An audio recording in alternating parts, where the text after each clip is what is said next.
Não sei se você sabe, mas a má circulação na perna esquerda é mais comum do que na direita e existe sim uma condição de saúde que acomete mais o nosso membro inferior esquerdo, a perna esquerda, e essa doença aumenta consideravelmente o risco de má circulação, de trombose, de varizes, de formar coágulos na perna esquerda. Nessa doença, a veia da perna, do membro esquerdo, ela está estreitada, o sangue passa com dificuldade e o risco de problemas vasculares é elevado. Mas como identificar se você tem esse problema, como se cuidar da forma certa, o que fazer se você for diagnosticado com esse problema? Será que você está em risco?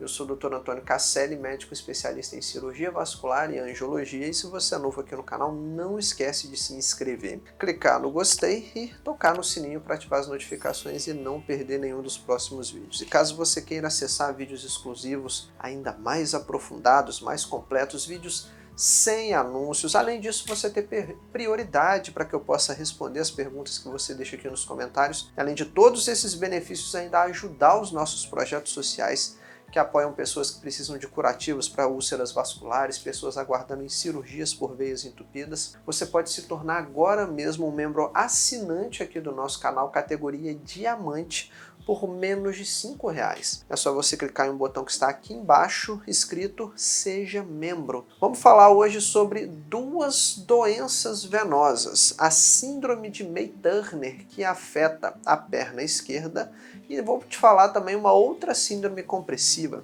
que é a síndrome do quebra-nozes, em inglês Nutcracker, que afeta os vasos dos rins e dos órgãos reprodutivos, das gônadas, dos testículos e dos ovários. E muitas pessoas, pessoal, a perna esquerda tende a ter mais sintomas, como por exemplo inchaço, desconforto, enquanto a direita nem sempre ela é tão sintomática assim. Embora a má circulação, a trombose, ela possa ocorrer nas duas pernas, tem uma relação anatômica entre os vasos sanguíneos que explica por que a nossa perna esquerda é mais propensa a apresentar sintomas de má circulação, e isso está relacionado a um fenômeno chamado de síndrome de Cocket. E também chamado, é a mesma coisa, são sinônimos, síndrome de May-Turner. São alguns pesquisadores que descreveram a doença ao mesmo tempo. Lembra que na época não tinha WhatsApp, internet e e-mail, né? Então a síndrome de May-Turner ocorre quando a compressão da veia ilíaca da perna esquerda ela é estreitada pela artéria ilíaca da perna direita, levando a uma dificuldade no retorno venoso nas veias da perna esquerda, predispondo a pessoa que tem essa compressão a ter mais trombose e má circulação na perna esquerda. Eu vou deixar uma figura aí na tela que vai ficar fácil para você identificar essa relação entre os vasos da perna, e esse nome de Cocket, May-Turner, é em homenagem a alguns médicos que descreveram essa síndrome ao mesmo tempo.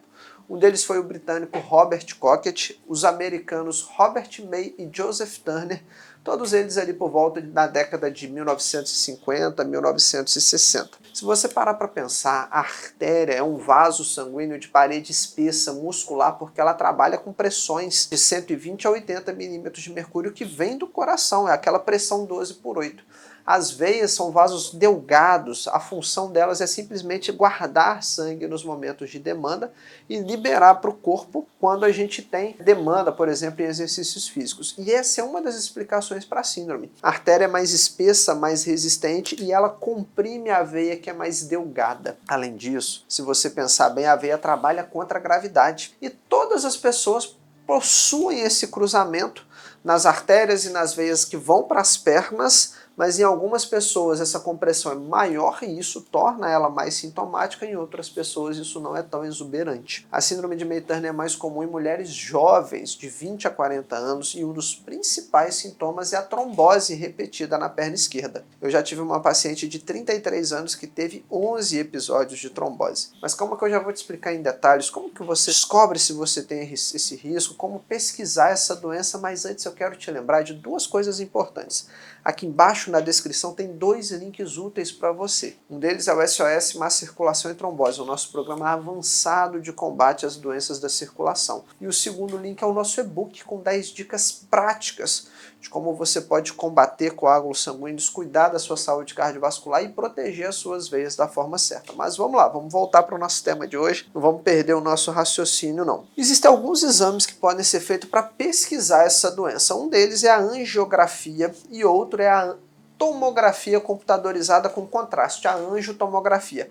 Ressonância magnética também seria um exame possível.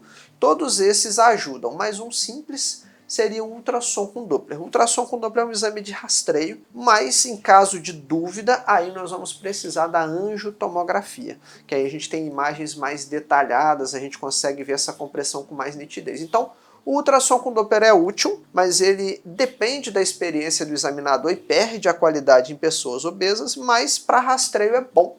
E caso positivo, a gente vai para o próximo degrau, que é a angiotomografia. E uma das abordagens melhores, mais eficazes para a gente poder corrigir esse problema de forma minimamente invasiva é o uso de stents. O procedimento de stent ou de angioplastia consiste por dentro dos vasos sanguíneos, lá na veia da perna, e abrir uma molinha, um stent de ferro que vai desobstruir o vaso para permitir um fluxo adequado e impedir a recorrência da trombose. Estima-se aí que cerca de 25% da população pode ter um grau de comprometimento da veia ilíaca sem nem sequer apresentar sintomas.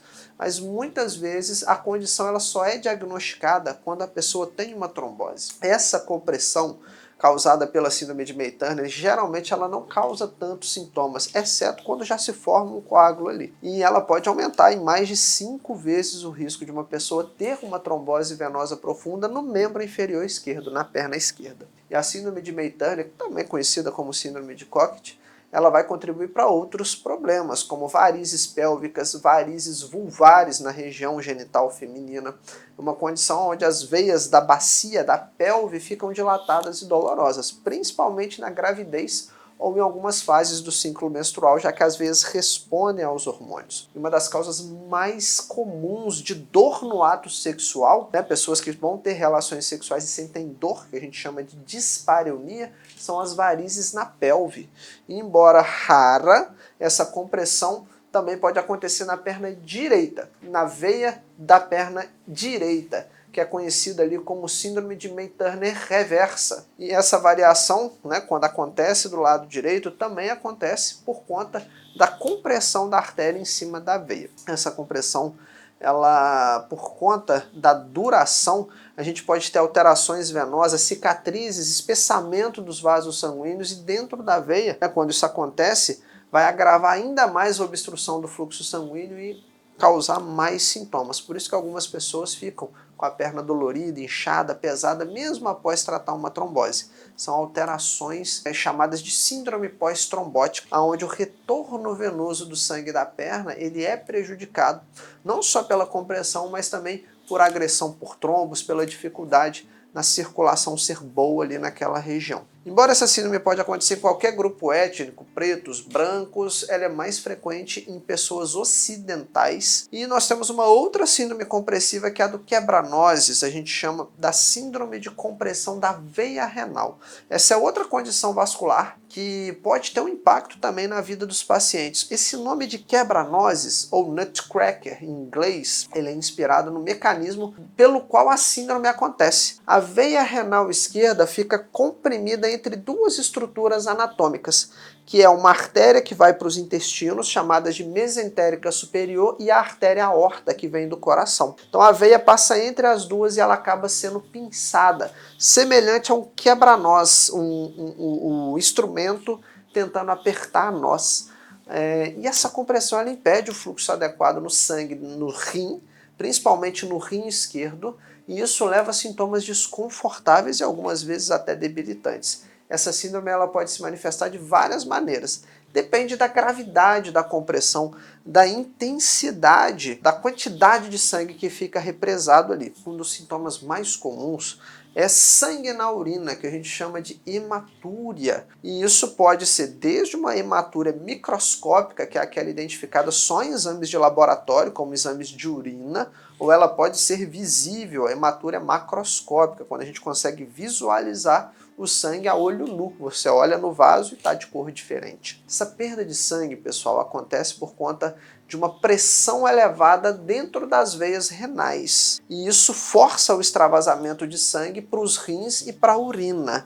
E além disso, muitos pacientes com a síndrome do quebra-nozes vão ter dor lombar, semelhante a uma infecção urinária, principalmente do lado esquerdo, que é onde a síndrome é mais frequente. Algumas pessoas relatam desconforto, dor abdominal, algumas pessoas também relatam aumento de veias próximas, como veias vaginais, vulvares, veias próximas, até mesmo na barriga. E um outro aspecto muito interessante dessa condição é que ela pode também causar não só as varizes pélvicas nas mulheres, mas a varicocele no homem. Isso acontece, o acometimento do rim junto com a região genital do homem e da mulher, porque as veias, tanto do escroto dos homens quanto da pelve das mulheres, elas ficam dilatadas, já que a veia que vai para o sistema ginecológico ou urinário masculino, ela se conecta na renal. As veias, no homem, a varicocele pode estar relacionada à infertilidade, porque a temperatura da região do testículo pode ficar prejudicada. Quando a drenagem venosa é ruim, a gente tem menos produção de esperma, e as mulheres que têm essas varizes pélvicas podem ter a dor que eu te falei agora há pouco, a dispareunia,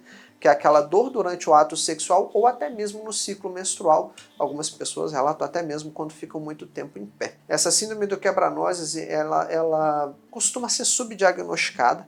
Esses sintomas podem ser confundidos com pedra nos rins, podem ser confundidos com, dificuldade para ter relação, ou até mesmo outras doenças comuns, cólicas menstruais, mas muitas vezes esse diagnóstico ele acaba sendo tardio, quando a gente não consegue excluir outras causas de sangue na urina ou de dor. Os vasos sanguíneos das gônadas, dos testículos, dos ovários, eles se conectam com a veia renal esquerda. E para a gente poder pesquisar ou confirmar o diagnóstico, a gente volta no ultrassom com Doppler e como um exame de rastreio, e na angiotomografia como um exame um degrau acima, um exame para confirmar com mais detalhes, com mais informações, um exame mais complexo. Para tratar a síndrome do quebra-nozes, vamos ter que ponderar de acordo com a gravidade dos sintomas, casos mais leves, talvez um acompanhamento clínico, observação, e alguns pacientes que têm a síndrome mais intensa e que principalmente atrapalha na qualidade de vida, aí a gente vai ter que acabar intervindo de alguma forma e geralmente também de forma conservadora, minimamente invasiva. A gente tem relatos aí de crianças e adolescentes que têm a síndrome, mas ela acaba melhorando com o crescimento, mas casos persistentes, onde os sintomas são intensos ou não cedem com o desenvolvimento do organismo, ou até mesmo casos com complicações, tem pacientes com anemia perniciosa porque fica perdendo sangue na urina, aí nesses casos a gente já começa a ponderar intervenções. Geralmente minimamente invasivas, colocar um stent na veia renal, abrir barriga, operar, geralmente é muito agressivo nos dias de hoje. O stent é um materialzinho simples que vai abrir o fluxo sanguíneo. Casos severos onde não há anatomia, a gente não consegue navegar com esse stent, pode até ser cirurgia aberta. Mas é interessante lembrar que a síndrome do quebra-nozes, ela também pode acontecer de uma forma reversa, assim como a síndrome de May-Turner, onde a gente tem as veias do lado direito. Isso é mais raro, tá bom, pessoal? Mas não é impossível. E isso vai ser sintomas tudo igual, semelhante ao lado esquerdo que eu te falei, mas agora do lado direito. Essa variação é bem menos comum, mas também pode necessitar de tratamento em algumas pessoas, dependendo da gravidade dos sintomas, seja por stent, que é o mais frequente, seja por cirurgia aberta. E apesar de ser uma condição rara, muitas vezes é subdiagnosticada, subestimada, a síndrome do quebra-nozes pode ter um impacto significativo na vida dos pacientes, principalmente quando atrapalha uma vida sexual ativa, uma vida plena por conta de sintomas que a gente não acha as explicações do que está acontecendo. Eu vou deixar um card aqui para você vai encontrar 7 exames de má circulação e trombose, para você não ficar perdido aí. Se os seus exames não estiverem normais, provavelmente você está numa enrascada.